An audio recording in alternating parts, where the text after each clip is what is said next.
gens, respectons-les pour les anges qui les gardent, qui veillent sur eux. Nos anges gardiens et ceux des autres parlent tout le temps au maître du monde.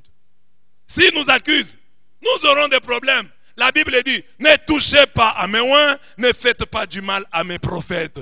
Ces textes, nous les hommes de Dieu, nous nous le sommes appropriés. Non, le texte parle de tout le monde. C'est tout le monde. Tous les enfants de Dieu sont oints. Comme vous là, vous êtes oints par le baptême. Et quand Dieu dit, ne touchez pas à mes oints, ne faites pas du mal à mes prophètes, nous sommes un peuple prophétique. Le psaume 115, verset 15, parle de nous tous. Qui vous touche, touche à la prunelle de mon œil. Zacharie 2, 8. Qui vous touche, touche à la prunelle de mon œil. Et il y a des choses auxquelles nous touchons sans nous rendre compte que de la gravité de notre mal.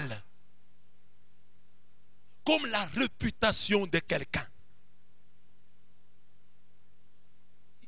Il y a, dans la vie, il y a des choses auxquelles vous touchez sans que cela n'ait un grand impact sur la vie de votre frère et de votre soeur.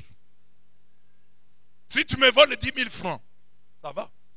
Je suis une victime de ton vol. Mais si par exemple tu détruis la réputation de quelqu'un, car la réputation c'est le capital qui permettra à chacun d'avoir de l'emploi, d'avoir le mariage, d'avoir le voyage, d'obtenir telle et telle faveur.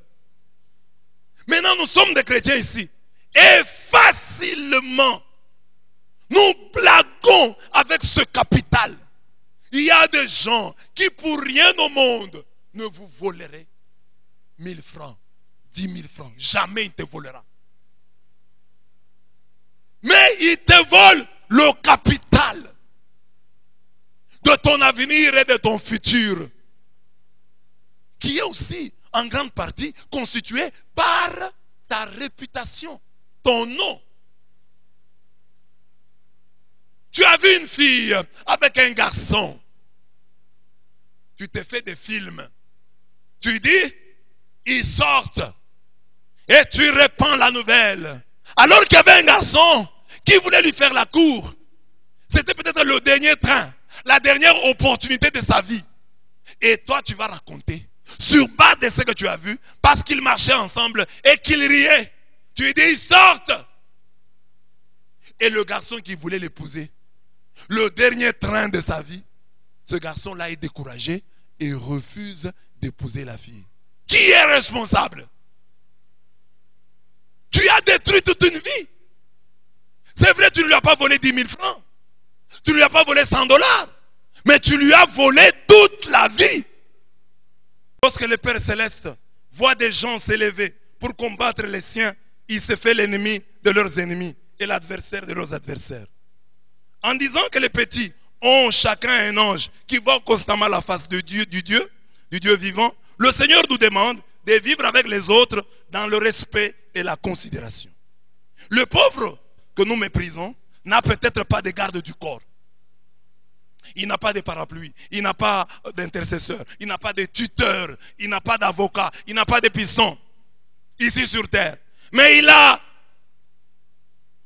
un intercesseur et un avocat qui prie et plaide pour lui inlassablement au ciel. C'est dans ce sens qu'il faut comprendre ces textes terribles. Siracide 4, 5 à 7 et 10. Ne détourne pas tes yeux du nécessiteux. Ne donne à personne l'occasion de te maudire. Si quelqu'un te maudit dans sa détresse, son créateur exaucera son imprécation. Fais-toi aimer de la communauté devant un grand, baisse la tête. Sois pour les orphelins un père et comme un mari pour leur mère.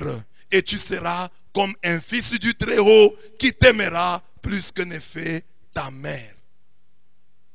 Le texte est beau. Il dit, quelqu'un qui souffre, ne lui donne pas l'occasion de te maudire. Quand quelqu'un est dans la détresse, il est pauvre, il n'a pas d'argent, il te tend la main, tu ne l'aides pas. S'il te maudit, la Bible dit, Dieu va l'écouter.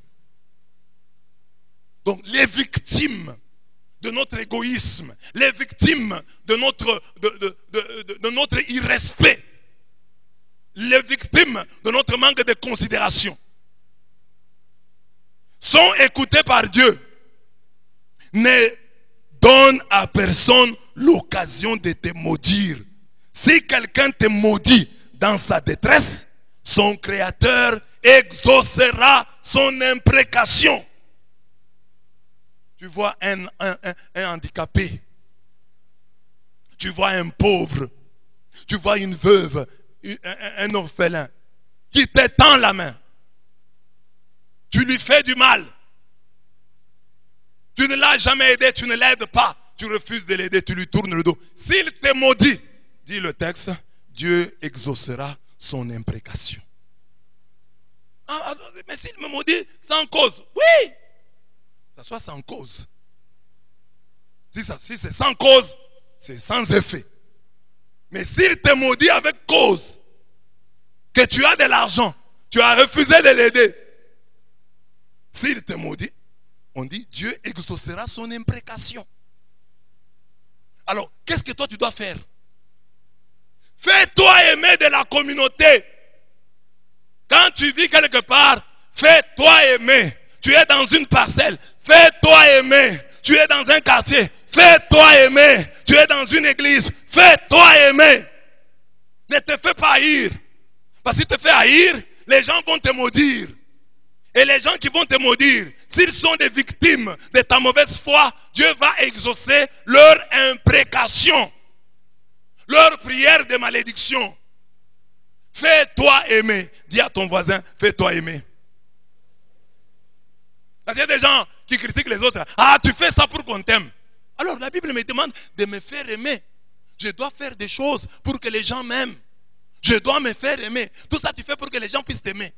Oui, je dois le faire pour que les gens m'aiment.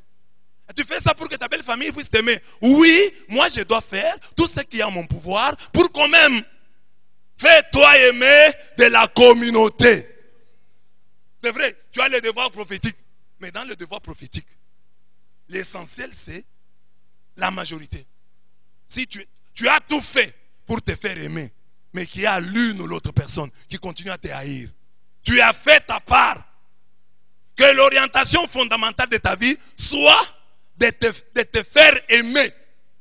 Même si par ailleurs tu rencontreras des personnes qui ne t'aimeront pas malgré tout le bien que tu leur feras. Fais-toi aimer. Fais-toi aimer de la communauté. Amen. Dis à ton voisin, fais-toi aimer de la communauté. Et là, c'est un grand lieu d'enseignement, mes frères. Beaucoup de gens ont déjà trouvé des opportunités d'amour.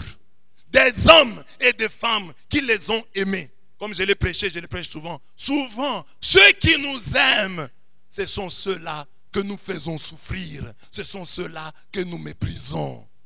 Et ceux qui ne nous aiment pas, voilà ceux devant qui nous tremblons. Regarde dans ta vie, tu verras qu'il y a des gens qui t'aiment et tu es indifférent à leur endroit. Mais ceux qui ne t'appellent pas, ceux qui ne s'intéressent pas à ta vie, c'est devant eux que tu trembles. Une femme peut avoir son mari, qui l'a épousé, qui est resté avec elle autant d'années, malgré les défauts. Cette femme-là, vous pouvez la voir méprisant son mari. Mais l'autre papa ici de l'église, qui n'est pas son mari, il suffit qu'il donne énormément. Enlevez un peu ça. Maman ne discute pas. Maman fait un peu ça. Maman ne discute pas. Ce mari d'autrui, même ces jeunes hommes veulent trouver une maman qui ne respecte pas son mari, mais un jeune homme de la paroisse, une jeune fille de la paroisse, lui fait une remarque, la maman accepte. Merci ma fille, merci mon garçon, je vais faire un effort. Mais quand c'est son mari, son bien-aimé, le papa de ses enfants, lui dit, madame, ma femme, ils sont à deux dans la chambre. Ce que tu as fait là, ce n'était pas bon. Le feu. Le feu. Il y aura le feu dans la maison. Non, non, je suis pas d'accord. Moi, je suis pas d'accord. Mais quand c'est quelqu'un d'autre qui t'a donné ce conseil, qui n'a rien fait dans ta vie, c'est ce monsieur qui t'a honoré, qui t'a amené à l'église. quand les autres hommes faisaient des aventures avec toi ou voulaient en faire avec toi, celui-ci t'a amené à l'église, t'a honoré. Et c'est cet homme qui t'a honoré qui veut te faire la remarque. Vous êtes à deux en chambre. Vous êtes à deux au salon. Et il le fait bien. Il dit, chérie, je trouve qu'il y a beaucoup de sel. Il y a beaucoup de sel. Mais les sucres, non? Mais les sucres. Et c'est ça que j'ai dit. Le mystère du porc. Nous avons les démons du porc. Dieu a placé sur ton chemin un ange. Et cet ange, ce n'est pas toujours un ange qui a des ailes. Ça peut être un homme, un humain. Fais-toi aimer. Fais-toi aimer de ceux qui t'aiment. Ça, c'est un ange que Dieu a mis sur mon chemin. Ça, c'est un ange que Dieu a mis sur mon chemin. Je dois me faire aimer de lui.